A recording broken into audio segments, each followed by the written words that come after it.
Look, I think Kusal and certainly Kusal and Ashada can bat anywhere. I think our three openers you'll see are Viska, Danushka, and Dikwela. We're looking at Ashada and Kusal Mendes to bat sort of in the middle really for us. So we've got three openers here. What they all bring is, we know what Danushka, Avishka, and Dikwela can bring. They've got the freedom to go out there and play. And I think Ashada and Kusal Mendes are batsmen that can bat for us through the middle. So that's going to be their roles going forward. Yeah, and another one is that you were part of the ICC cricket committee as well. Yeah. And you had commented on the 4-day test, like the fifth day usually on the smaller nations put a lot of economic drain and pressure on them. So could you just elaborate a bit on that and your comment on the 4-day test, especially for smaller nations? And look, I think 5-day Test cricket is the way to go, because I think Test cricket, it challenges you. It's called Test cricket. It challenges you mentally, it challenges you physically, and it challenges you technically. And a lot of the time on the fifth day, I mean, we've just witnessed a really good Test match that finished on day 5 that wouldn't have lasted. I know. We can talk about financial pressures and that type of stuff. I just think the fabric of Test cricket it shouldn't be messed with. You want wickets deteriorating down onto day 5. You want thrillers that go all the way. There's a lot of really good, exciting draws. Where one team plays it out. So look, I definitely think 5-day Test cricket is still the way to go, without a doubt. Mickey, 12 years of T20 cricket, starting from 2007 in South Africa. What are teams looking at? Sting, you scored 144, too small to defend actually. Would you say so? Or, what is an ideal score, irrespective of the wicket? 160, 7 runs and over, 8 runs and over, 9 runs and over. Yeah. What is it like? Yeah, look, I think that varies as to the different surfaces you get on, So I certainly knew the times we played with Pakistan in Dubai. We knew that if we got 150, we would generally defend that. It's different here in India. The wickets are really good. So I think you've got to be up at the 170s, certainly, on good wickets. But again, and I said to our players as well, it's hard to put targets on T20 cricket, because sometimes you go out there thinking I've got to go and get 180, and you take far too many risks early on, particularly setting, and then chasing, the scoreboard tells you what to do. But setting is, and then you realize you get bowled out for 140, and you realize, well, maybe 155 would have won us the game. So assessing conditions is still the key to that. I do think on the good wickets here, and the batting is just going to a different level all the time. I do think, the 150s are becoming 170s, definitely. And then if you get early wickets and strike early, you can certainly defend that. I still think 2020 is about taking wickets. I think 2020 is about putting your best bowling unit out on the ground, because that's the only way you can stop players scoring, is by actually getting them out. So yeah, that's sort of where it goes. But the batting's gone to another level. Yeah. Any particular reason to leave out Angelo Matthews at indoor? He's your most experienced batsman, isn't he? Yeah, no, there wasn't. It was my first 2020 team with the 2020 game with the team. I was reliant on sort of starting where they sort of finished. Angelo brings us a wealth of experience. He's a very, very good cricketer. So we needed to start from a base and then look at how we could tinker with the team and how we could get to everybody's specific role. And that's still going to take us a little bit of time. But yeah, I mean, it's really good having a guy like Angelo around because of his experience. And the only reason he didn't play was simply because it was the starting point, and we almost started with what they finished their last series with. He hasn't played for 16 months, I think, in the squad. So that was the only reason. Mickey, you spoke about taking wickets being the key in T20, and your minus Isuru Udana for tomorrow's game. Yeah. So how do you contain this Indian team, which lost to Sri Lanka in the last match they played in Pune 2016? Yeah. But then India have been dominating in the head-to-head, except for one loss. They have won almost all subsequent to that? Yeah, look, I mean, I think we teams at totally different ends of the spectrum. And I know India are trying some really good young players, and there's an abundance of talent here. You know, the players that they bring in just stand up and just do the job. You know, and I think that speaks volume for the structures that they have now. For us, it is about we've got a set of players here that I think are very skilled. I said that after the game in Indore. They're very skilled. We need to educate them a little bit in terms of game plans, in terms of strategy, in terms of managing match management, knowing when to take the risk, knowing when to not take the risk. We're working hard on rotating strike, and it was amazing. We work at 25%. India had 25% dot balls the other night. We had 40%. So those are the little things that we're working on. All I want to see us doing is get better and better. With every outing, with every game, we've got to get better and better, because in 8 months' time, we've got to be competing. It's tough with us without Isuru, and if you take Pradeep as well, you know, Pradeep got injured just before we came in a fielding practice. So that's two of our most experienced 2020 bowlers not here. You know, you got Malinga, Pradeep, and Isuru is a pretty good combination. We minus those two, but we've got some good young players. You know, Lahiru Kumara is going to be a very, very good player. Kasan Rajita is going to be a very, very good bowler. Malinga's he's a legend. You know, he just knows what he's doing.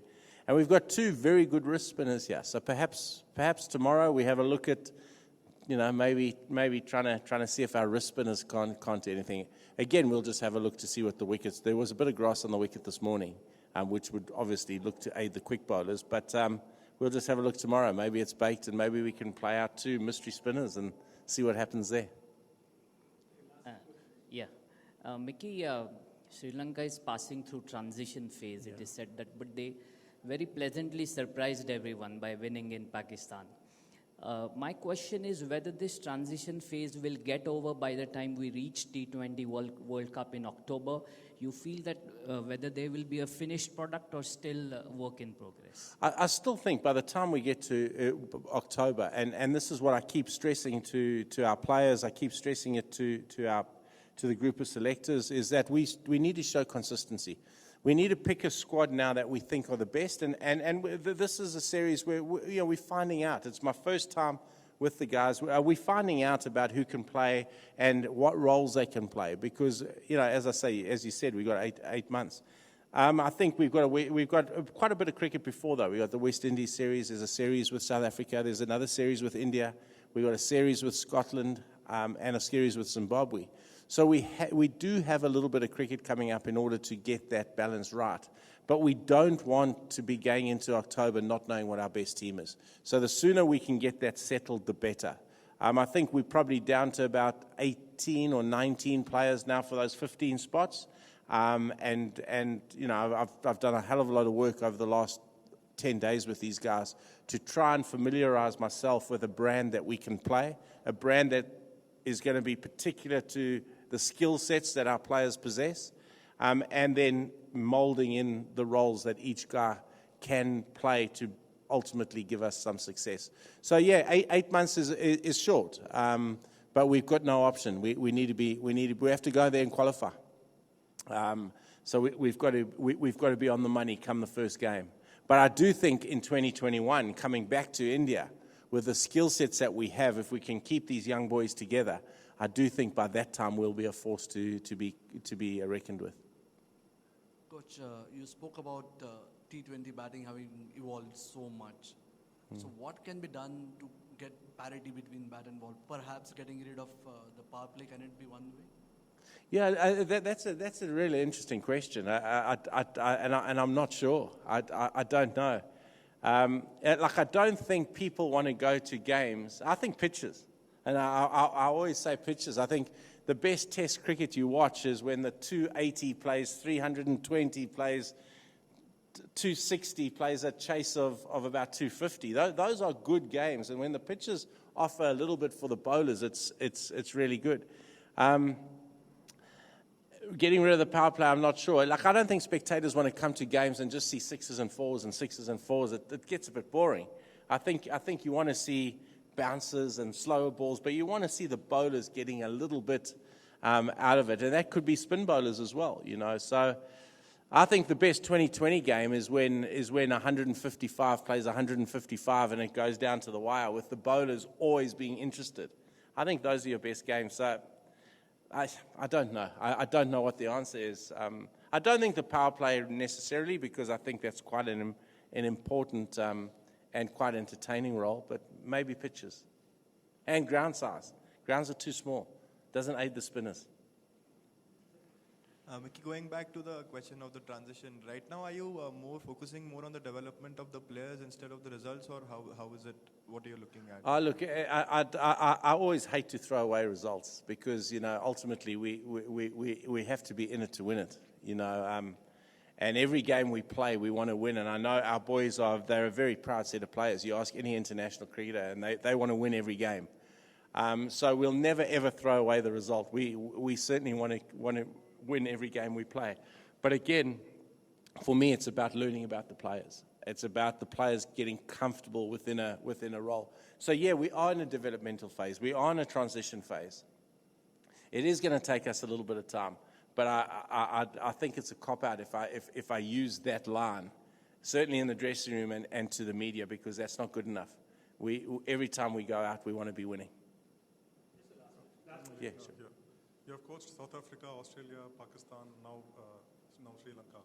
What is the challenge ahead, and now how would you look back on the three other international teams?